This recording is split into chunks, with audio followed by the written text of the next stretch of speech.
So in our ongoing business adversity innovation series, I wanted to introduce this conversation to something that we all are part of, and that's the real estate world, the real estate market.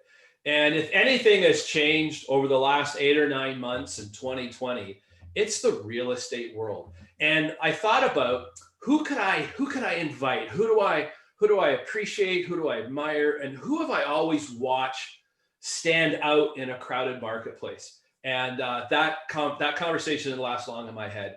I immediately sent a note over to our two guests tonight from McGarr Realty and the B team, Patrick Burke and Jim Broderick. And I've worked with these two gentlemen for a number of years. I have, again, a lot of admiration for what they've done. But I appreciate the stances that they take in the real estate world. They're both very successful people, but success doesn't come easy. And they're going to talk about that tonight. So without further ado, I'm going to ask Patrick and Jim, guys, tell us a bit about you. Tell us a bit about your background. James, since you've been at it longer than I have, you go first. All right. So I've been a realtor since 1999. I'm from the fighting town of Thorold. I'm very proud of that. I came into real estate because I knew I wanted to be my own boss, my own businessman. I didn't know what to get into, but I knew from my dad used to flip and rent houses when we were kids, and my brother and I used to help him lug furniture that tenants would leave behind. We'd paint for him as like 11 and 12-year-olds. We got to do a lot of the real dog work, but you got to see equity growth. You know, I didn't really understand back then how he paid for the things that our family did. Like, he was a General Motors worker. My mom didn't work for a long time. And we had a really good, great childhood. And the money had to come from somewhere. It was coming partially from GM, but my dad just made a bunch of real good investments and ideas when he was a kid. So that kind of got real estate into my brain. I knew, you know, I was going to end up selling something. Luxury cars would be great, but there's not too many luxury car dealers locally. Real estate looked like a great life because I love rentals. I like investing. I like everything kind of about it. It seemed like a real natural thing for me to go into. My problem was I got into it when I was pretty young. I think I started when I was 25, and I had a really rough upbringing in terms of getting in trouble. So I had a rough time with people taking me seriously when I got into it. Yeah. I kind of am who I am, and I've never really changed who I am. It's been hard. I've had a lot of family friends and even relatives who've never used me because they still see the same kid that I was when I was younger. And I don't blame them. My God, I'm looking at some of my nephews and things. I can't take them seriously. So I really can't blame them. Like, it's the biggest asset for some people. Right. So I'll be honest with you. I remember watching this video. I never really related to people before. I watched this great video of Will Smith. I don't know if you've ever seen it, Neil, when he talks about getting on the treadmill. Yeah. Have you ever seen that? Yeah. That's me. I won't quit. Never. I'll never quit. I got into real estate. It took me 7 months to sell a house. 7 months, and I'd come in every day. Like, it was awful. Yeah. But I don't quit no matter what. It's always been me, no matter what happens. That's always been my mindset. And that's a little bit of long-winded introduction. Yeah, but I admire your work ethic. You're not perfect, but you show up every day. And it's amazing how many people I talk to, even in the real estate world, of people who give up one step before they break through. And you know, admire that about you. My dad, he was the best and worst on me. He told me how much of a mistake I was getting into this. And back then, I mean, I don't know what kind of relationship you have with your parents, but when I was younger, my dad and I butted heads because we're so much alike. He and I are great friends now, but back then, that was like him throwing down the gauntlet. And I remember back then, I think it was the average real estate career was like 2 years. Yeah. And I thought, oh my God, all I got to do is last 2 years in one day, and I'm already beyond it. I can do 2 years in one day. But I'll tell you, that first 7 months when my phone didn't ring and I had to learn how to make it rain, that was a rough time. And you know, like rejection, family going elsewhere, friends going elsewhere. Man, oh man, it takes a toll on you. But if you can survive it, boy, does it make you tough coming out the other side. I remember a friend of mine saying, "Hey, congratulations, you made it past 5 years." I had no relationship to that. I was like, "What do you mean?" Well, most startups don't last past 5 years, and then 10 years, and then 20 years. But I always had this quote, and it's around here somewhere today, and it's by James Cook. It says, "Do just once what others say you cannot do, and you will never listen to their limitations again." And that quote has driven me. That quote has been, in light of all the skeptics and the critics and the cynics in the stands that say, "Hey, you're going to be a consultant," or "What is a coach? What does that mean?" Nobody even knows. The same thing with real estate, because you're coming into a market that's saturated. There's a lot of people in real estate. We all know the numbers of people who make money in this business and people that don't.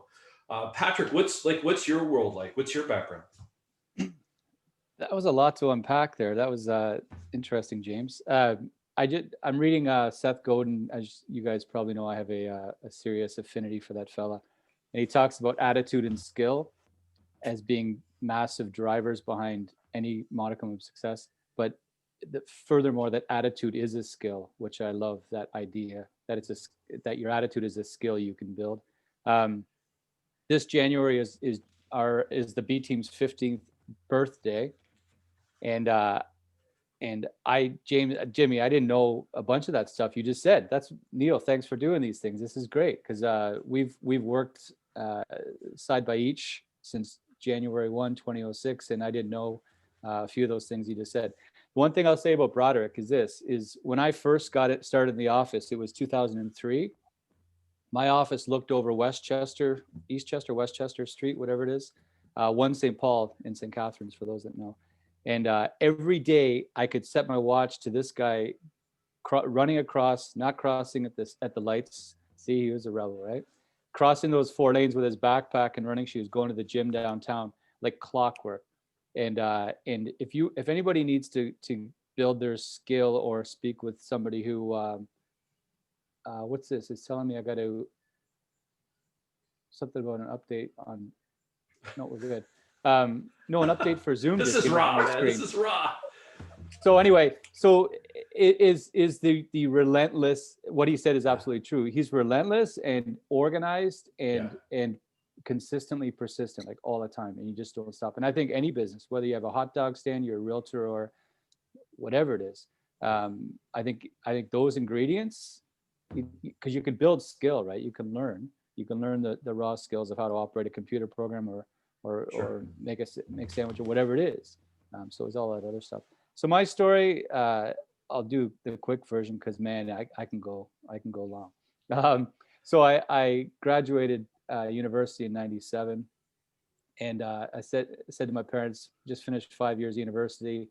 Hey, great idea. I'm going to go work on a cruise ship. So, and to my parents' credit, they never once, I can't imagine my kids now coming out of 5 years university and saying, "Oh, by the way, I'm going to go work on a ship." They never batted an eyelash. They 100% supported me. So that's something I try to remember, and it's a hard skill to, but they 100% supported me. So I finished up on ships in '02.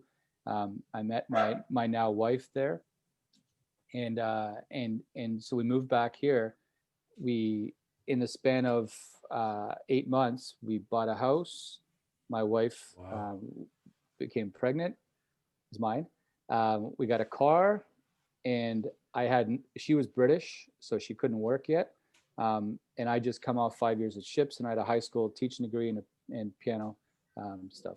So I had no real options, right? But real estate nagged at me my whole life. And spoiler alert, it started with I bought. My God, this isn't going to go over well. Donald Trump's The Game book back when it first came out, back whatever year that was. And I'll cut that out of this. I thought it was great. Yeah, you had it right. So anyway, I followed and read. I watched the WUTV or whatever it was, that Buffalo Home Showcase back in the 80s, and it had always been there. And so as soon as I came home, I knew already before I came home that's what I was gonna launch into. So when I got my license, we had a baby, we had a house, we had a car. My wife couldn't work, and I was, you'd want to talk about all in. Like I was the first one in the office when I didn't even know what I was going to the office to do. But I just went and I absorbed and I listened and I sponged and I followed people and I asked questions and I just tried. I went osmosis, and I walk by that same office all the time. It's in where I'm still in the same building, and so I just didn't stop because I didn't have a choice. And fun fact, I also really enjoy it. But for me, it was like there was no stopping ever. Didn't matter what was going on. So we both came from that same sort of approach mindset of if things don't work out, that's okay. Yeah. You figure out what went wrong, you cut the rope, and you keep moving ahead. You don't dwell. How did you two come together to form the B team with the McGarr team? Like, how'd that come about? Vacation. The best time you lose money when you go on vacation as a realtor. It's a terrible idea. Because your phone used to start ringing. Day before, you want to get busy in real estate? Plan a vacation. Your phone starts ringing the day or 2 days before. And I had lost out on some business. I don't think Pat even took vacations back then. But realistically, it was like links that weren't there, right? There's some things I'm good at, some things Pat's good at. Yeah. And it's just the links, right? All the links came together. And we were golfing one day, and we were just playing on golfing. We got out there, and then we just started spitballing and talking about maybe we should look at this, because there's just things in the business that I can't do. I just can't do it. And then there's things that Pat can't do. And it was just one of these, but if we both do them together, now all of a sudden it's, we're like a whole machine here. Yeah, like a real synergy. The both of you offset each other very well, and you create a really strong team. Yeah, a big impetus of it too was they, Jim and Therese, they had their daughter, their firstborn, 2 days before we had our firstborn. So in 2005, when we first started talking about it, we both had 2.5-year-old daughters that were 2 days apart. So there was a ton of alignment there that made sense. And, and we get asked all the time by people, because when we partnered up, there wasn't a lot of non-relative partnerships out there. There's a lot of father, daughter, whatever, but wasn't, and there was a lot of principal, agent, and then five whatever. So when we teamed up, it was, I don't know, there was all kinds of parts of it that had to work, right? Like you had to work the same amount because you both had the same 50% skin in the game, so to speak. Right. Yeah. And it really worked. So we're at this point in time of this interview, we're in the beginning of December. The last 8 months has been change on steroids. How has it affected the two of you? How's it affected your team? How's it affected the McGarr team? But how's it also affected buyers and sellers? Like what have you seen in the last 8 months? You know what? Let me go first on this, Pat, if you don't mind. We learned this a long time ago, from 2008, when the subprime lending, the Big Short movie, when that day hit. I remember vividly what happened. I know Pat did. You know what happens when things get crappy? You learn a ton. If you stick around and you have your ears open, you learn a ton. You know what the biggest thing we learned back then? When times are really tough, this is what people do with their circle. They bring it in. Right. And the lesson we learned from 2008 was how do we get inside of that circle? And we've been kind of practicing that ever since that fall of 2008. We've kind of been working on like a relationship-based business as opposed to transactions, right? People aren't a dollar sign. There's just no way. Everybody's a relationship. And I think because of that 2008 thing, when this year hit, for us, it didn't hit financially as bad. It made us alter our courses a little bit, but the term pivot for us, when I think of pivot, I think of a guy stopping and on, getting to second base and turning back and running to first because the outfielder caught the ball. Yeah. For us, it was just like a little adjustment, a micro adjustment, a micro adjustment, a micro adjustment. And, it's been like, I know the term crazy is thrown around a lot, but this legitimately has been just a completely batty year. Pat, I'll let you talk. Yeah, but no one can project. I remember back in March, the first thing I did was, okay, This isn't going away. What did I learn in 2008? Is I looked at what is recession proof. Here I'm looking at what's pandemic proof. Time and your brand. And also your brand doesn't sleep. So I just did a talk yesterday about there are things that you can do. It's all digital now. Even being in the speaking world, you imagine what the pandemic's done to my business. I pivoted over a period of 8 weeks. I've never been busier. It's a different offer. It's a different teaching at the college. It's all virtual now, but that's our new reality. And I always say, I always reference Tom Peters from his book, Reimagine. If you don't like change, you'll like irrelevancy even less. And that's always stuck with me is it's the ability to deal and flow with change. It's really true. Patrick, what are your thoughts on this? Well, I always go back to 2008 because that was when 2008 happened, we were approximately 30 months old, our team. And Jim was setting up Jim's Landscaping Services Inc. at like within minutes. And so it was like panic stations, right? Oh my God, nobody's ever going to move again. And that, like Jim said, it really taught us, I think in times of uncertainty or anything, it taught us to try to provide value as much as possible to people when we don't. That's crucial is you try to bring some kind of certainty or clarity. And that's when we just started launched a new website. So I took 10 years of blogs from the old website and put it in the new one.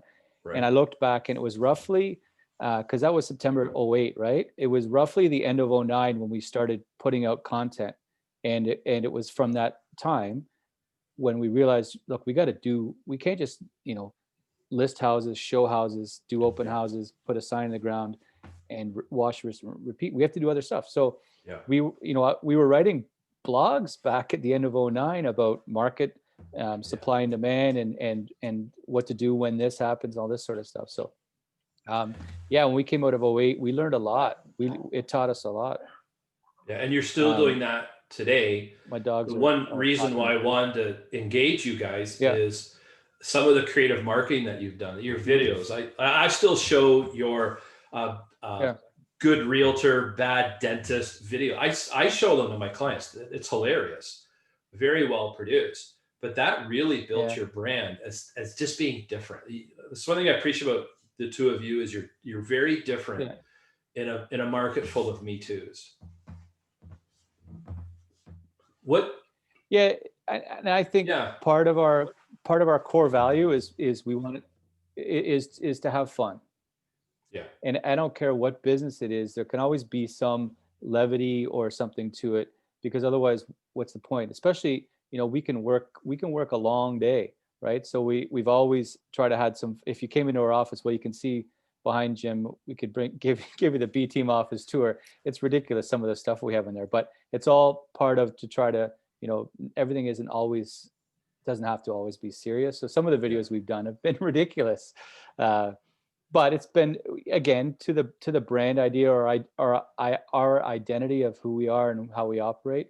And that old thing, we're not trying to be, realtor for every human on the planet. We've got a really great group, a really core group of clients, and we have, once COVID hits the road, we have events during the year. We always have an awesome turnout. We have a riot with these people. We've known some of them, from day one. Yeah. And that's what it's all about for us. But as far as the market goes, it's been, we've had historic years before, but this absolutely destroyed any previous historic year. So you mentioned March, April. So April, the total number of sales were down 62%. And 4 months later in July, we started what just was 5 consecutive months of record-setting sales volume. So to go from setting the worst months in all time in various pieces of data to the best months of all time in the span of 3 or 4 months, that just doesn't happen, right? And we've got what's happened basically is a historic level of sales volume, right up against pretty blasé new listing inventory. So I always go back to the widget. So let's say you're producing and selling widgets, and you usually sell this many, so you make this many, right? So you always have something on the shelf, and then all of a sudden you sell this many, and you keep making this many. What's going to happen to the price of your widget? So now we've got, this year is going to be the second highest average sale price increase on record. Right now it's sitting at around a 21% increase. Yeah. But Wow. the highest ever was 4 years ago, 22%, but 22% of 300 and something grand is not as much as 21% of 450 grand, right? So now the Niagara is sitting at 552,000 year to date. Average price of a home. Yeah. You know what the other crazy thing, I'll stop, is Niagara had never had 1 month average sale price top 500,000 ever, history, all time ever. It had never cracked 500. It cracked 500 in February of this year. Right. November of this year, last month, was about a PS5 short of cracking 600,000 for the month. Wow. Right. So to never crack 500 ever, to almost crack 600,000 8 months later, figure that out. 9 months later, whatever it is. So it's hard to get your head wrapped around right now. Yeah. A big part of this series is, how people have pivoted, like some of the things that you've done. Jim, if you could think of 2 or 3 things that you've done since March to kind of keep you fresh on the top, what would you say they are? Then I'll turn to Patrick for his as well. Support for your clients has become more important than ever. Support and education and giving them a big hug. So, boy, oh boy, Pat took time off in March and April. I spent that time just calling people to let them dump on me a little bit. Tell me, how you doing? How's COVID treating you? Are you at home? What are you up to? Sorry, your business is demolished. It's all that kind of stuff. But, a lot of it was sincere checking up on people. Yeah. Support for people, education for people, and honest to God, working on your own mindset for that entire time. I mean, I've never worked so hard on one thing, I think, in my life, other than my batting average when I was 12. But I've been working on every day, working on my brain, just because you knew this was not going to be over quick. Right. And you knew there was going to be a struggle. You knew everything was going to kind of get a little ugly. So I'm going through a lot of the cruddy books that you've recommended me over the years. They've been wonderful. All of them are wonderful. Let me not say cruddy, but you work on your mindset. And when you got a good, strong brain at 8 o'clock in the morning, then kind of the rest of your day kind of does it to itself. Ooh, what's this? What do you got? I've been using this bad boy a lot, and you probably don't know you can't tell the cover of the book, but it's this one. And this is a 1935 original version of How to Win Friends and Influence People. It's never been more important than right now. Yeah. Jim, it's like what you said. I've said this in talks. It's time to get human again. Yeah. Right? You go back to the fundamentals. This book is the teachings are over 100 years old. Like it's nothing new, but it's going back to what we know we need to do. I'm a Think and Grow Rich guy, right? I do that. That's what gets my brain going. I've been working on every year. I read that in early January. Your buddy Jeff Poston does the same thing every January. It's the first. Alex DeGenis, we've had him on here. It's amazing how many people in our mastermind are actually part of that. That's really, really impressive. It just dials your brain in. All this stuff, it just helps your brain, right? You got to work on yourself, especially during this. I mean, everybody says the same thing. How you doing right now? Oh, I'm doing okay, all things considered. Right? That's the answer you get from everybody. So what the hell, man? You got to just do what you can do to get yourself as high up as possible rather than, I don't know, following along with an election and getting bummed out, right? You could kill yourself watching the news. Jim, what else have you done the last few months? So you're reading, you're reconnecting with clients. What else have you done? If I told you that's pretty much all I focus on, would you be classic? Shocked? That's all I focus on. It's the fundamentals. It's the fundamentals. It's like being able to hit a fastball on a curve.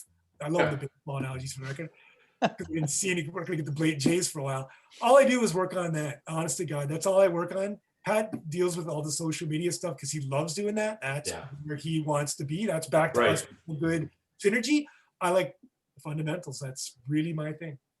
Pat, last 8 months, 2 or 3 things you've done.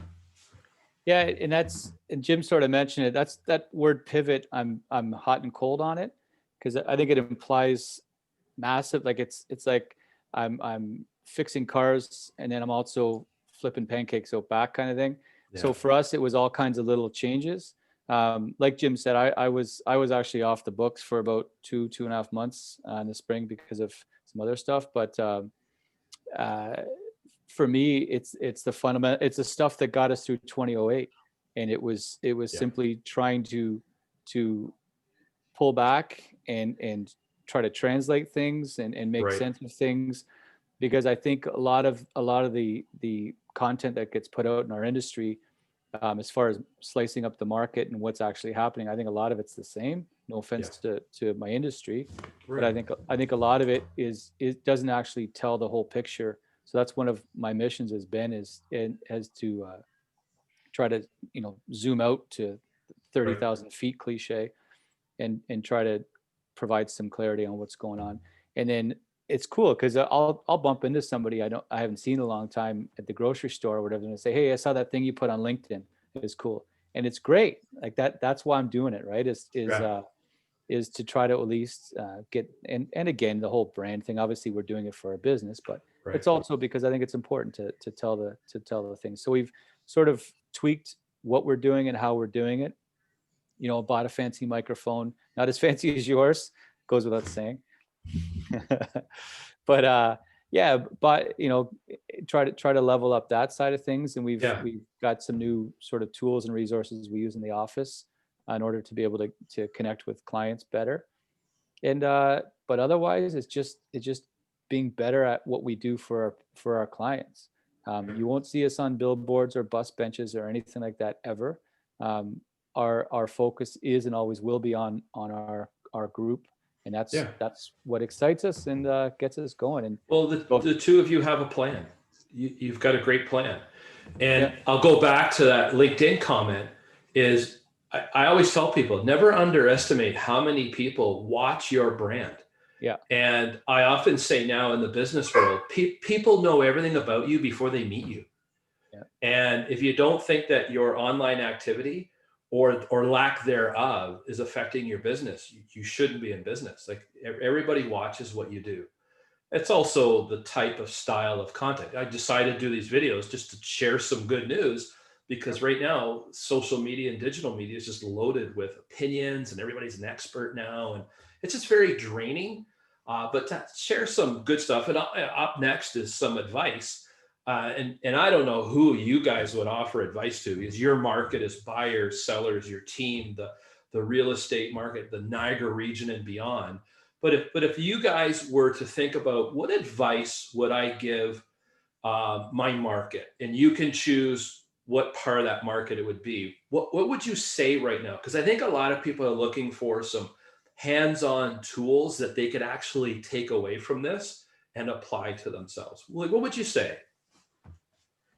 Tell people to be brave. I don't think, like in an area like Niagara, I think it was the Globe and Mail who did this a couple of weeks ago. They wrote this article called "The Rise of the Mid-Sized City," and it had Niagara, Ottawa, and Owen Sound, if you can believe it, as a beautiful place, but winter stinks, as the 3 biggest markets that have improved since COVID hit. So, I'm sorry, I'm backtracking on COVID here, but if you lived in Toronto, you can't go to a Jays game. You can't go to a show. I can't go to my favorite restaurant. Can't go to my favorite falafel place. Why the hell would you? And you're spending the money to live in squalor. Why the heck would you live there in the first place? I hear they have snow there today too. So there's another reason to get the hell out. And I think a lot of people are looking in themselves and looking at their family saying, man, maybe we got caught in the rat race too long. So COVID, what we have in Niagara is not going anywhere. It's not going anywhere. If anything, the lockdown in Toronto is going to make us busier, because there's another 50-something-year-old couple who are saying, let's get out of here. There's another young family saying, oh my God, we can work from home now. Our kids can have a life. We can have a school and a yard instead of a $4,000 a month apartment. They're Right. coming down here too. For the local people who are looking at real estate as investing, a place to provide, a place to put your home. I don't know. I know it's easy for me to say if you're making 15 or 18 or 20 bucks an hour and you all of a sudden got to save up, let's call it 80 grand to put Right. down a $450,000 starter home. Can you imagine that? Yeah. 450 grand. That's 2,500 bucks a month, not including your taxes and your utilities. So Right. it's going to take the people who are looking, it's going to take some bravery on their end. And just like the stock market, there's ups and downs. Real estate market will come back down at some point in time. It's just going to happen, right? That's just the way things go. As long as you're in it for the long haul, it'll even itself out on the other end. Yeah. So my advice to people would be brave. Stick with a tried and tested recipe that's worked for decades. Yeah. Good point. Now, Pat, I think you're making a pizza or you're selling a house or something. You know what's amazing, man, is so I came home. I was like, I'm going to do this back at the office. I'm going to go back to the office. Came home. Nobody's home. I got 2 dogs. They were both rusting. It was like a Hallmark commercial. The Christmas lights twinkling. And I swear to God, as soon as we press go, they're like, yeah, let's screw him. Let's screw his whole night up. It's unbelievable. Yeah, mine are sleeping. So don't, don't talk too loud here. Yeah, I know. Exactly. Advice. What advice would you give? I think with anytime there's change, there's always upheaval. There's always heightened emotions, heightened opinions, good, bad, or otherwise, right? And over the last 4 years, our market, we used to live like in this silo. And if you imagine a silo full of like little marbles or whatever, that was the Niagara, and everybody traded within that silo for the most part. Yeah. And then you'd have outside people that would come out, but really they were limited to a few different demographics. They're going to sell their house and live and golf at Lookout and live happily ever after. Yeah. But that silo has been lifted up, and now all the sort of marbles, so to speak, from all the different areas have merged into each other. And I know there's a lot of, again, for the upheaval, there's a lot of upset in the local community about how how are young people going to buy, and, the pricing's crazy.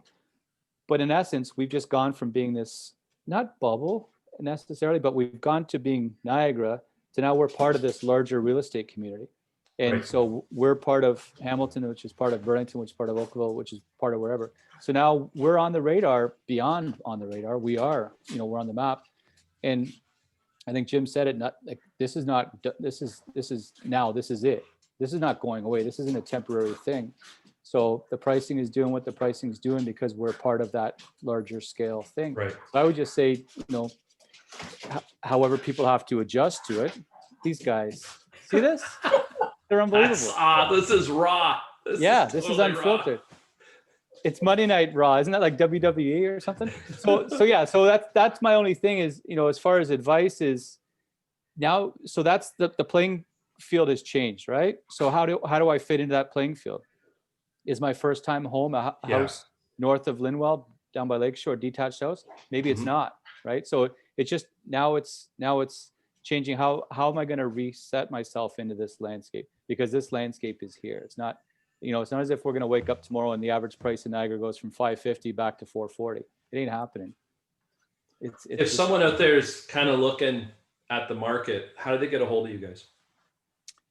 THEbTEAM.ca, Google either of our names. Google Thorold Troublemaker, apparently. Don't we have a 1-900 number somewhere? Yeah. But we're on social all over the place, but and I don't mean to be flippant about pricing and everything else, because I truly do. I have family members who are trying to figure out how to get into the market. So I don't discount that whatsoever. Yeah. It is tough.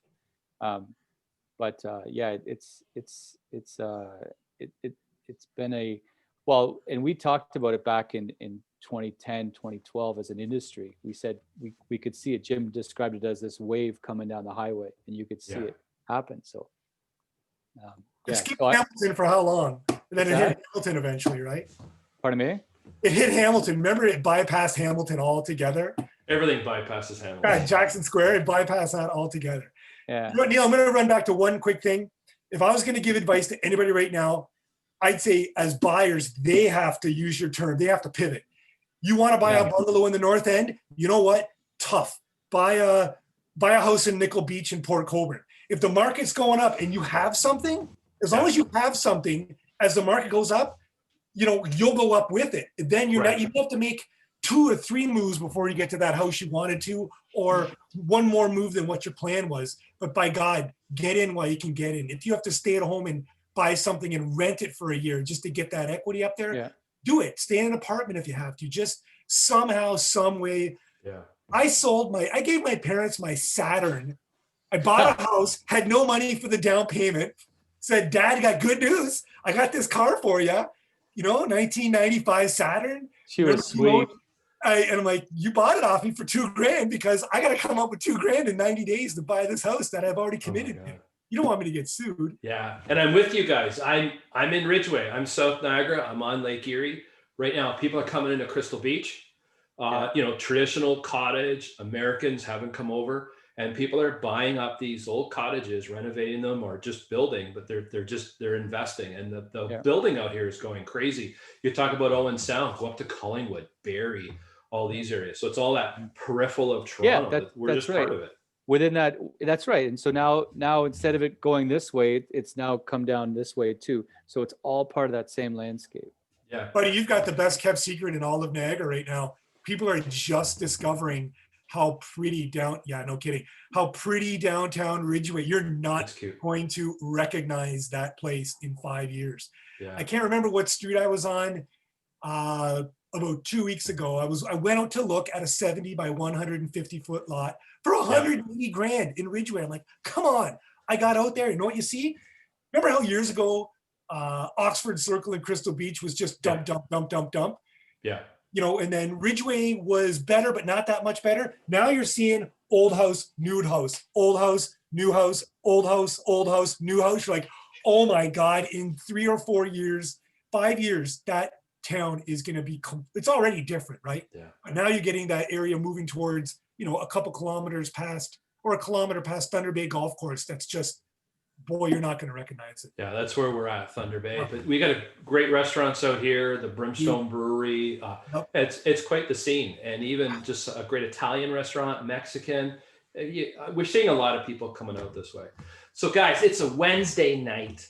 It is. I want to thank both of you, because you guys are busy dudes, and to come in and do this. And I really appreciate your sharing, number one, your story. Number two, some really solid advice for people. And all of us are involved in real estate in some way, or hoping to be involved. So I'm really appreciative that you guys would come out here, and I owe you a big one. And Patrick Burke and Jim Broderick, the B team, McGarr Realty, you guys are awesome. So thank you so much. Keep it real. Buddy. Appreciate it.